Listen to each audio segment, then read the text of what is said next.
Ontem, presidente, tivemos aqui uma votação muito emblemática. 108 deputados tiveram a coragem de sustentar uma regra criada em 2017, por ironia do destino, pelo MDB, a lei do teto fiscal. Esse governo já tinha quebrado a lei de responsabilidade fiscal e a lei das estatais. Mas para o brasileiro que estava em casa, eu tenho 45 anos, esse é o Brasil. Esse é o Brasil que a gente sempre viveu.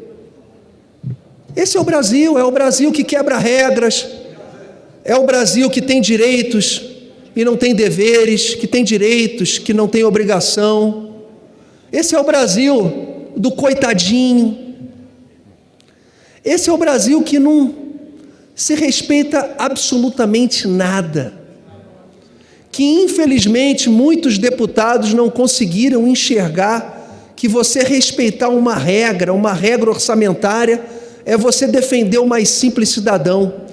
E o atual governo, usou ontem imediatamente o ministro da Previdência Social, o senhor Carlos Lupe, para dar a seguinte declaração: voltaremos com a cobrança do CPMF, mas agora é o CPMF digital. Esse governo vai taxar 60 milhões de brasileiros autônomos que usam o Pix. É muita covardia. O brasileiro que está em Copacabana vendendo biscoito Globo com maquininha do Pix. O brasileiro que está numa barraca aqui em Brasília vendendo aquelas estátuas da catedral. A Tati que vende tapioca aqui do lado do Congresso Nacional vai ser taxado. E com o slogan do ministro Carlos Lupe, aquele mesmo que foi contra o consignado dos aposentados, é uma proteção social. Que covardia com o brasileiro. 60 milhões de brasileiros, vamos supor que o governo abocanhe R$1.000 de cada brasileiro no ano. São 60 bilhões. É muita covardia. Que pena que o brasileiro, por muito pouco, por uma diferença tão pouca, escolheu um discurso tão errático. Que pena que essa nação de 220 milhões de brasileiros vai mergulhar numa dívida. Que pena que estamos sem rumo. É lamentável que o mais pobre brasileiro, o que garante, eu peço só 30 segundos, presidente Maria do Rosário, eu agradeço. São esses 60 milhões de brasileiros que vão ter o seu Pix taxado, que vão sustentar a alta casta da sociedade brasileira, que é o funcionalismo público, que teve aumento de 40%, de 50%, de 30%, de 20%. É uma covardia que vocês estão fazendo com o mais simples brasileiro. Brasileiro que está me ouvindo, vocês vão passar a ser taxados quando forem fazer uma simples taxação por Pix, porque a conta sempre é de vocês. Obrigado, presidente. Pessoal, a gente não pode viver só de mais notícias. Agora há pouco, a Justiça Federal do Distrito Federal afastou João Luiz Fukunaga, o presidente da Previ, um sindicalista, professor de História, nada contra os professores de História, sem formação em Economia, uma indicação política. No dia 10 de março, enviei requerimento de informação ao Ministério da Fazenda. 200 mil funcionários do Banco do Brasil indignados, a vida toda contribuindo, e esse senhor administrando 250 bilhões de reais. O PT pintou e bordou com os fundos de pensões. Foi assim com o FUNCEF, da Caixa, com Postales, do Correios. E hoje, parabéns à Justiça Federal de Brasília, que acaba de afastar o senhor João Luiz Fukunaga, petista de carteirinha e que estava pondo em risco a vida inteira de contribuição dos 200 mil funcionários do Banco do Brasil. Um forte abraço, orgulho de ter sido o primeiro deputado a ter entrado com esse requerimento de informação. Vocês vão ver aí no dia 10 de março. Mas os escândalos do PT não param por aí, não. Eu entrei com requerimento de informação junto ao Ministério da Fazenda, pedindo explicação em relação à nomeação do novo presidente da Previ, o maior fundo de pensão do Brasil, com 250 bilhões de reais. O escândalo está novamente à tona. O que aconteceu na Petros, na Postales, que até hoje os carteiros pagam. Só que no Banco do Brasil, se tiver um rombo, metade o Banco do Brasil vai ter que assumir, ou seja, todos nós, e a outra metade, os funcionários. João Luiz Fukunaga, um historiador, nada contra historiador, um escriturário com 10 anos de cargo no Banco do Brasil, só que em sindicato. Denúncia do Lauro Jardim, indicado por João Vacari Neto, ex-tesoureiro do PT, ex-presidente do Bancop, preso na Lava Jato. Que Deus proteja os 200 mil funcionários e beneficiários do Banco do Brasil, porque um novo escândalo está por vir. E esse recurso, eu peço somente 30 segundos, deputado Pompeu, para encerrar. Fatalmente, deputado Pompeu, presidente Pompeu, esse previo fundo do Fundo de Previdência dos Funcionários do Banco do Brasil será usado para cobrir rombos do atual governo. E também o meu pronunciamento na tribuna. Forte abraço, valeu.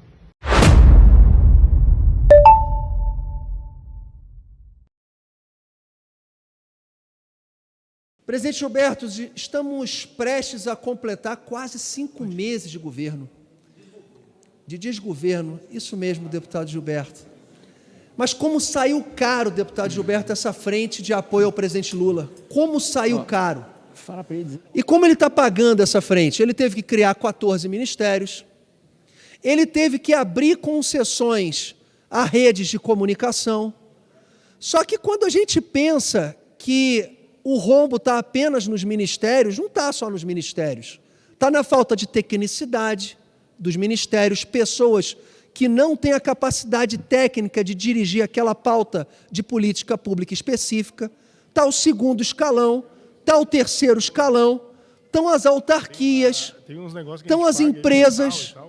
E o grande exemplo disso foi que nessa semana a Justiça cancelou a posse do ex-governador do Acre, que está presidindo a Apex, Agência Nacional de Exportação e Investimentos, por ele não falar inglês.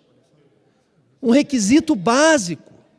Agora eu quero ver, deputado Gilberto, o curso de inglês que vai conseguir a façanha de fazer uma pessoa inábil no domínio da língua inglesa, em 45 dias ele falar inglês fluentemente. Vamos ver se o Jorge Viana consegue demonstrar fluência na língua. Mas a frente, hoje, a frente que apoiou o presidente Lula, ela se desmantela completamente.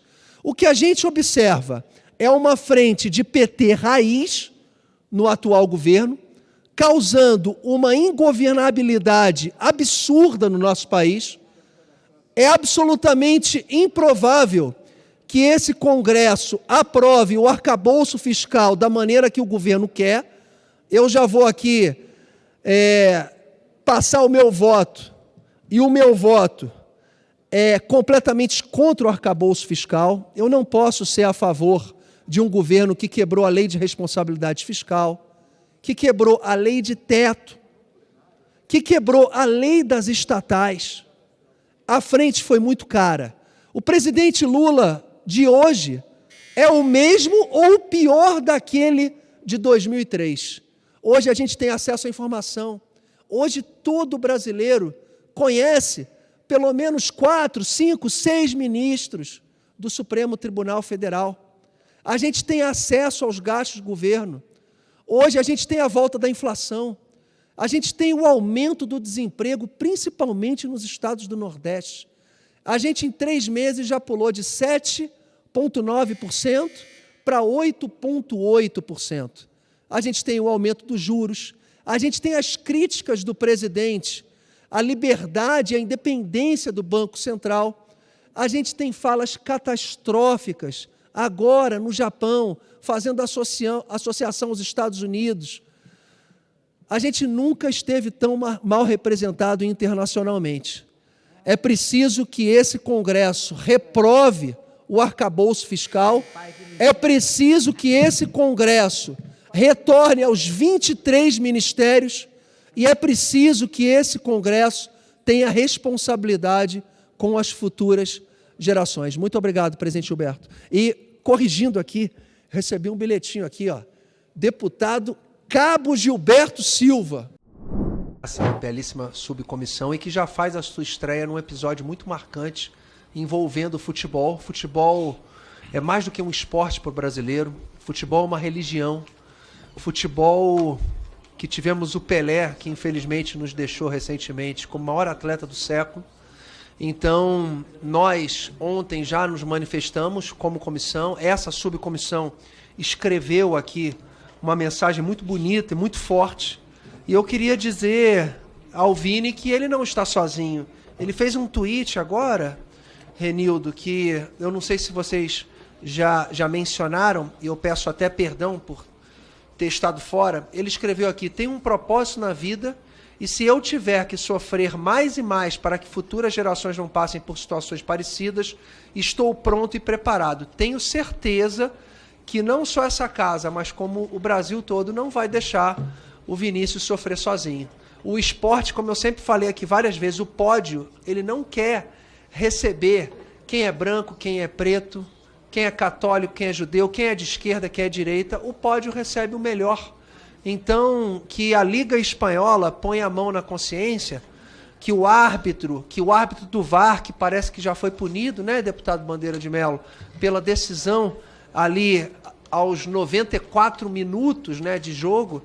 Então, que essa casa, a Câmara dos Deputados, repudie fortemente o que aconteceu com o Vinícius. Então, eu, como deputado, como atleta e cidadão, me senti bastante agredido naquele momento em que um brasileiro do Rio de Janeiro, um brasileiro como muitos jovens que tiveram no futebol uma possibilidade de alcançar não só o sucesso no esporte, mas alcançar a oportunidade de ser ídolo.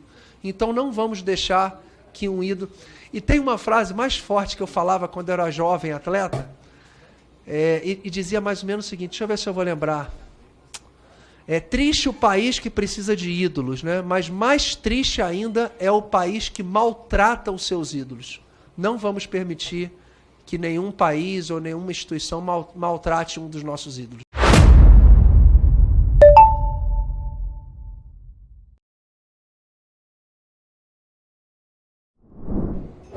Pessoal, dia 21 de maio de 2023, Aeroporto Internacional do Galeão, Setor 1, inaugurado em 1977, fechado, lacrado, morto.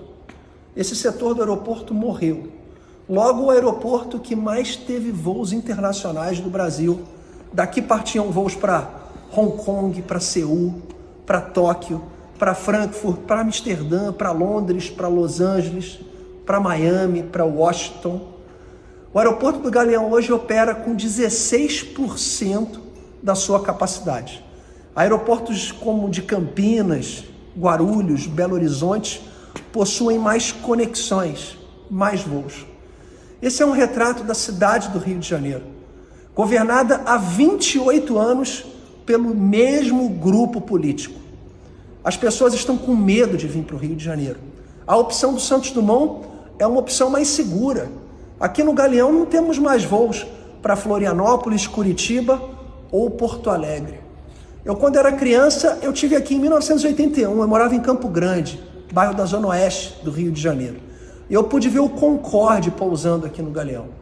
O Galeão é o resultado de um aeroporto que, infelizmente, apesar de sua reforma durante a Eco 92, ele reflete o abandono da cidade, a criminalidade, o tráfico presente, condições subhumanas que vive a sua população, com um problema habitacional seríssimo.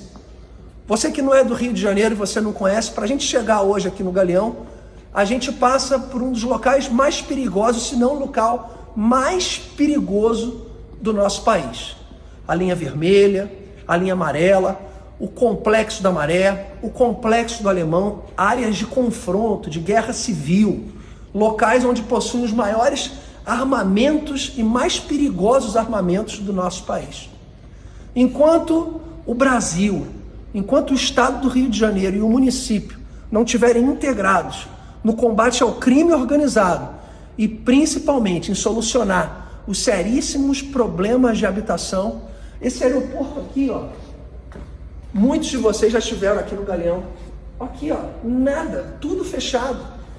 A maior pista, 4 quilômetros de extensão, um aeroporto gigante com 16% da sua operação. Eu vou frisar aqui, o problema não é administrativo, não é problema da Infraero, é que realmente o governante tem que perguntar à sociedade ou ao turista, qual turista vai se sentir seguro chegando aqui no Rio de Janeiro e não tendo um transporte público, um trem, um ônibus, que ele possa desembargar com as suas malas e chegar no centro da cidade, ou na zona oeste da cidade, ou em qualquer local com segurança. O Rio de Janeiro vive o pior momento da sua história.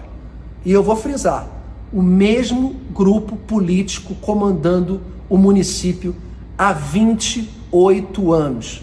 A nossa população aumentou, a capacidade de serviços, a visibilidade com a Olimpíada e Copa do Mundo. A cidade mais famosa do Brasil no exterior hoje é um fracasso em relação a toda a sua potencialização, a toda a sua condição de oferecer ao turista uma oportunidade dele trazer a sua família. Hoje o turista não se sente seguro no Rio de Janeiro e o reflexo está aqui. Terminal 1 do Rio de Janeiro, totalmente abandonado e vazio e morto. Que a gente possa ter dirigentes, governantes responsáveis, menos oba-oba, menos alegrias e sorrisos falsos. Vamos destinar os nossos recursos realmente para a gente cuidar primeiro da nossa cidade, cuidar do que a gente tem, para depois a gente poder receber o turista. O turista, infelizmente, hoje não quer vir mais para o Rio de Janeiro. Forte abraço. Foi muito longo?